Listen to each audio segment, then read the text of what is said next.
శ్రీరస్తు శుభమస్తు అవిఘ్నమస్తు. శ్రీ రాజశ్యామలాంబ సహిత దశమహావిద్య ఆలయం స్వర్ణ దేవాలయం గోల్డెన్ టెంపుల్ నిర్మాణం కొరకు లోకక్షేమార్థం దశమహావిద్య మహాయాగం 11 లక్షల కొబ్బరికాయలతో లక్ష్మీ గణపతి హోమం మరియు 11 కోట్ల కుంకుమార్చన కనక మహాలక్ష్మి కుంకుమార్చన సత్తుపల్లి శ్రీ లక్ష్మీ గణపతి ఆలయమునందు 108 రోజుల పాటు నిర్వహించబడును. ఈ కార్యక్రమంలో భక్తులందరూ పాల్గొని తీర్థ ప్రసాదములు స్వీకరించి భగవత్ కృపకు పాత్రులు కాగలరని మనవి. స్వర్ణ దేవాలయ నిర్మాణము మహాసంకల్పం, సాహసోపేతమైన నిర్ణయం. ఇది అమ్మ నిర్ణయం. ఇది దైవ సంకల్పం, భక్తుల శిష్యకోటి సంకల్పం. ఈ మహాసంకల్పం నెరవేరడానికి 999 యజ్ఞములను పూర్తి చేసుకుని సహస్ర యాగములు అడుగు పెడుతోన్న వేళ ఈ మహోత్సవమైన కార్యక్రమానికి స్వర్ణాలయ నిర్మాణానికి శ్రీకారం చుట్టిందే శ్రీదేవి శ్రీ విద్యాపీఠం. గణపతి శరణాగతి అంటూ దైవాన్ని స్మరిస్తూ ఈ కార్యక్రమాన్ని రూపురేఖలు తీర్చిదిద్దడానికి భక్తులు ఈ యజ్ఞాన్ని నిర్వహిస్తున్నారు. ఈ స్వర్ణాలయ దాతలు, విగ్రహదాతలు నిర్మాకారములు అందించి తెలంగాణ ప్రాంతంలో ప్రతిష్టాత్మకంగా ఈ దేవాలయ నిర్మాణాన్ని చేయడానికి ఇంటికొక పువ్వు ఈశ్వరుడికొక మాల అన్నట్లుగా అందరూ సహాయ సహకారాలు అందించవలసిందిగా కోరుతున్నాం.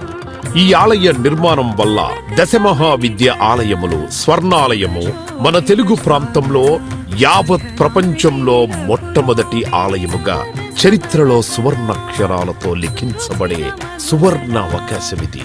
అంతేకాకుండా దశమహావిద్య ఆలయ నిర్మాణం ద్వారా ఎవరెవరికి ఎలాంటి విద్యతో ఏ అవసరం వచ్చినా ఆ విద్యా సంబంధమైన దేవతలను ఏకకాలంలో అర్చించి సేవించి దర్శించి అమ్మ కృపకు పాత్రులవ్వడానికి ఈ ఆలయం ఎంతో మార్గదర్శకంగా ఉంటుంది అనడంలో ఎటువంటి అతిశయోక్తి లేదు. అలాగే ఎలాంటి ఆర్థిక సమస్యలైనా ఎటువంటి సమస్యలైనా పరిష్కారమవుతాయి అమ్మ కృప వల్ల. కలిపురుషుడి యొక్క ప్రభావం చేత కలియుగంలో ప్రకృతి వైపరీత్యములు, ప్రకృతిలో అనేక రకాల గ్రహగతుల చేత మానవుడి జీవితం ప్రశాంతం లేకుండా జీవితాన్ని గడుపుతూ దినదిన గండం 100 ఏళ్ల ఆయుష్ అన్నట్లుగా ప్రతిక్షణం మనసు ప్రశాంతత లేకుండా కలి ప్రభావం చేత ఎటువంటి పూజలు, ఎటువంటి యజ్ఞాలు, ఎటువంటి సాధనలు చేసినా కూడా సరైన ఫలితాలు లేక అంధకారంలో కొట్టుమిట్టాడుతున్నట్టుగా అన్ని ఉన్నా ఏదో కోల్పోయినట్లుగా జీవితానికి సుఖం లేకుండా కాలము గడుపుతున్న జీవకోటికి కామకోటి పరమాచార్యుల యొక్క, జగద్గురువుల యొక్క, అస్మద్గురువర్యుల యొక్క ఎన్నో కోట్ల తపశ్శక్తిని ధారాధత్తం చేసి ఈ ఆలయ నిర్మాణం చెయ్యడానికి మహాసంకల్పం చేసినాము. పూర్వజన్మలో దాన ధర్మాలు చేయడం వల్ల ఈ జన్మలో దాన ధర్మాలు చేసే శక్తి మనకు లభించింది. అటువంటి శక్తి కలిగి ఉండి కూడా దాన ధర్మములు చేయకపోతే ఈ జన్మకు చరితార్థం లేదు. మనవంతు దాన ధర్మాలు చేస్తే, ఎటువంటి దాన ధర్మాలు చేస్తే అత్యంత ఉత్కృష్టమైన పుణ్య ఫలితం లభిస్తుందో అటువంటి పుణ్య ఫలితం లభించే అవకాశం ఈ స్వర్ణ దేవాలయ నిర్మాణంలో భాగస్వాములవ్వటం. పూర్వజన్మ సుకృత ఫలితం ఉంటే గాని ఈ ఆలయ నిర్మాణంలో భాగస్వాములు కాలేరు.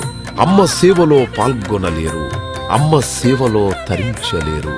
ఒకవేళ తరించాలని ఆశ ఉన్నా కను ప్రభావం వల్ల మిమ్మల్ని కర్మల వైపు ఆ కలి ప్రభావం ముందుకు తీసుకుని వెళుతుంది తప్ప దైవ మార్గంలో నడిపించడానికి ఎట్టి పరిస్థితుల్లో మన మనస్సును ఒప్పుకునేలాగా చెయ్యదు.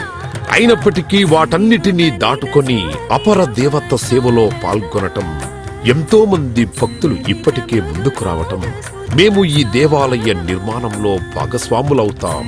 శ్రీ రాజశ్యామల సహిత దశమహావిద్యా స్వర్ణాలయం నిర్మాణ మహాసంకల్పం శ్రీదేవి శ్రీ విద్యాపీఠం శ్రీ లక్ష్మీ గణపతి ఆలయం సత్తుపల్లి కంచి కామకోటి పీఠ సంప్రదాయం 9948897652 727777